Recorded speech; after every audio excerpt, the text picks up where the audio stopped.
Selamat pagi, Assalamualaikum warahmatullahi wabarakatuh. Oke, untuk hari ini kita akan membahas tentang eh, hutang jangka panjang. Jadi, kalau minggu lalu kita bahas tentang hutang jangka pendek, maka hari ini kita akan membahas hutang jangka panjang. Saya yakin adik-adik pasti paham ya, apa sih hutang jangka panjang? Ya, jadi hutang jangka panjang itu adalah hutang yang jatuh temponya di atas 12 bulan atau lebih dari 1 tahun. Jadi kalau minggu lalu kita sudah belajar tentang hutang gaji, hutang wesel, hutang pajak, hutang bunga. Nah, hari ini kita akan belajar tentang hutang jangka panjang, salah satunya obligasi, hipotek, dan hutang bank. Nah, yang akan kita bahas nanti lebih banyak di hutang obligasinya. Jadi gini ya, jadi untuk hutang jangka panjang itu ada hutang obligasi, ada wesel bayar. Jadi kalau yang kemarin kita bahas wesel bayar itu jangka pendek karena dilihat dari jatuh temponya kurang dari 12 bulan. Nah, kalau wesel bayar jangka panjang berarti jatuh temponya lebih dari 1 tahun. Setelah itu pelaporan dan analisis hutang jangka panjang. Jadi menurut Sukrisno Agus, liabilitas jangka panjang adalah kewajiban perusahaan kepada pihak ketiga yang jatuh tempo atau harus dilunasi dalam waktu lebih dari 1 tahun. Sehingga kalau kita buat rank waktunya gitu ya, kita misalkan ada di sini nih, kita ada di sini misalkan di laporan posisi keuangan kita berada di tahun 2008 ya kan, 2008. Maka hutang yang jatuh temponya 2010 maka itu termasuk hutang jangka panjang nih ya, hutang jangka panjang. Sedangkan yang jatuh temponya di tahun 2009 maka itu adalah hutang jangka pendek kayak gitu.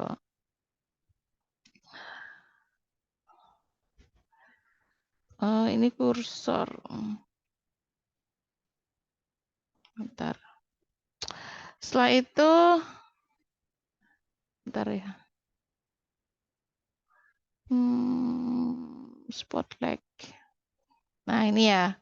Jadi ketika posisi neraca kita ada di 2008, maka hutang-hutang yang jangka waktu jatuh temponya sebelum 31 Desember 2009 itu masuk dalam hutang jangka pendek, sedangkan untuk hutang-hutang yang jatuh temponya setelah 31 Desember, jadi 2010 ke belakang itu masuk dalam hutang jangka panjang, kayak gitu ya.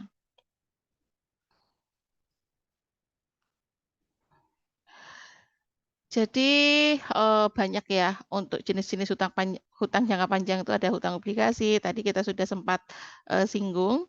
Jadi salah satunya yang akan kita bahas hari ini adalah hutang obligasi.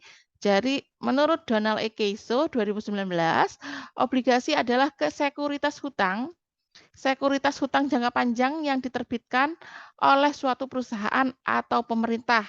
Ya, kalau pemerintah kita biasa, kalau yang syariah itu ada ORI ya, enggak, obligasi retail, ORI. Kalau yang konvensional ORI, yang pemerintah namanya ORI, kalau yang syariah namanya suku. Nah, itu obligasi syariah namanya suku.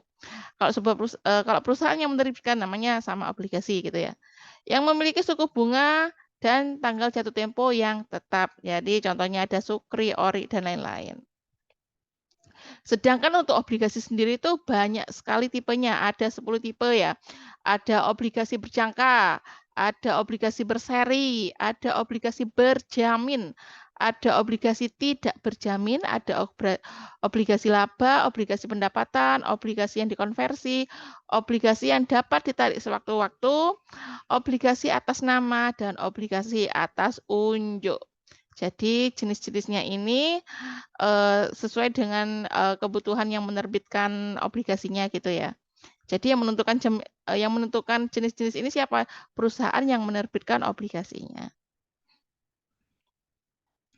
Hari ini kita akan belajar bagaimana perlakuan akuntansi yang berkaitan dengan obligasi, yaitu tentang pencatatannya pada saat pencatatan penerbitan obligasi, bagaimana pengakuan atas bunga-bunganya, dan bagaimana penebusan obligasi dari peredaran yang sudah jatuh tempo atau sebelum jatuh tempo. Jadi perlakuan akuntansi untuk 3 agenda ini gitu ya.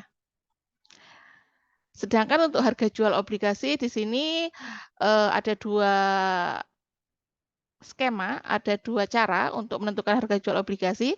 Jadi harga jual ditentukan berdasarkan kurs tertentu dan harga jual ditentukan berdasarkan bunga efektif. Nah, kalau bunga efektif nanti dibantu dengan tabel, kalau kurs itu seperti yang hutang jangka pendek itu ya. Jadi sudah ditentukan kursnya seperti apa. Penerbitan obligasi, jadi untuk obligasi sendiri ketika diterbitkan itu bisa eh, diterbitkan pada nilai nominal pada tanggal bunga, juga bisa diterbitkan pada diskonto atau premi, dan juga obligasinya bisa diterbitkan di antara tanggal bunga. Jadi kalau di antara tanggal bunga otomatis ketika menerima bunga pada waktu yang terdekat itu tidak full ya. Nanti ada kasusnya ada nanti kita di latihan. Sedangkan untuk amortisasi diskonto atau preminya itu bisa menggunakan 2 metode, ada garis lurus dan bunga efektif. Nah, sekarang kita akan belajar bagaimana perlakuan akuntansi untuk obligasi yang diterbitkan pada nilai nominal pada tanggal bunga. Jadi di sini obligasi berjangka 10 tahun, nilai nominalnya 800.000, suku bunga 10%, bunga dibayarkan setiap tanggal 1 Januari dan 1 Juli. Jadi bunganya dibayarkan dalam 1 tahun 2 kali, yaitu 1 Januari dan 1 Juli. Obligasi diterbitkan pada tanggal 1 Januari 2001 dengan nilai pari, sehingga ketika kita menerbitkan obligasi, perusahaan akan mencatat cash dan bonds payable atau hutang obligasi senilai 800.000. Kenapa 800.000? Karena diterbitkannya pada nilai pari gitu ya.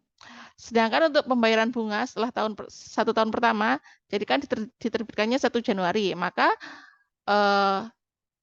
bunga pada tanggal 1 Juli, jadi ini pembayaran bunga pertama, kita mencatat interest expense atau beban bunga pada kas senilai 40.000, yang caranya adalah karena ini dari 1 Januari ke 1 Juli gitu ya, itu ada 6 bulan, maka 6/12 dikali 10%, 10% merupakan suku bunganya dan nilai nominalnya adalah 800.000, maka di situ beban bunganya adalah 40.000. Begitu juga untuk di akhir periode 31 Desember kita akan mencatat beban bunga karena nanti 1 Januari bayarnya ya, sehingga pada 31 Desember kita mengakrualkan beban bunga dengan mencatat interest expense dan interest payable senilai 40.000. Nah, ini adalah contoh perlakuan akuntansi ketika obligasi yang diterbitkan dengan diskonto pada tanggal bunga. Jadi di sini perusahaan menerbitkan obligasi 800.000 dengan jangka waktu 10 tahun tertanggal 1 Januari 2005 dengan kurs 97%. Tingkat bunga 10%, bunga dibayarkan setiap tanggal 1 Januari. Nah, kalau tadi diterbitkannya sama dengan nilai pari, ini ada diskonto ya, ada diskonto. Jadi dilihat dari kursnya di sini 97%. Maka ketika kita menerbitkan maka kita akan menerima cash senilai 776, itu adalah dari nilai nominal dikalikan dengan kurs. Jadi 800.000 dikalikan dengan 97% atau 0,97, sedangkan bonds diskon di sini 24.000 selisihnya, dan bonds payable 800.000. Jadi pada saat amortisasi, ini kan beban bunga dibayarkan setiap tanggal 1 Januari. Jadi 1 Juli tidak ada pembayaran bunga, kita mengakrualkan beban bunga pada tanggal 31 Desember karena nanti akan dibayarkan pada tanggal 1 Januari. Jadi interest expense pada bonus diskon ini untuk amortisasinya. Jadi ini untuk amortisasi diskonto 2.400. Jadi dapat dari mana 2.400? Ini dari diskontonya di bond diskon ini ya 24.000 dibagi dengan 10 karena ini jatuh temponya adalah 10 tahun ya, di sini ada 10 tahun. Sehingga 24.000 dibagi 10 tahun hasilnya 2.400. Setiap tahun mencatat amortisasi untuk diskonto. Setelah itu beban bunga pertama interest expense pada interest payable senilai 80.000 kayak gitu.